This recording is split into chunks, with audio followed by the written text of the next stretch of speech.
In this video, let me show you the comparison of Missive and Outlook. Missive is built for teams. It combines email, chat, and task management and all in one space. You can assign tasks directly from emails, use shared inboxes for customer support, and chat internally without switching apps. It supports Gmail, Outlook, and IMAP accounts and features a clean modern interface. Now, Outlook is still the stand for many professionals and companies.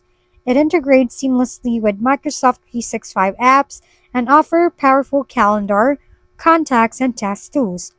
It's great for rules, automation, and working across web, mobile, and desktop. However, the UI can feel dated.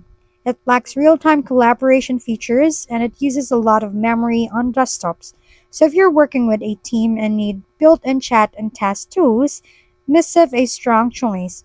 But if you rely on advanced scheduling, deep Microsoft 365 integration, or need something enterprise ready, Outlook is the way to go.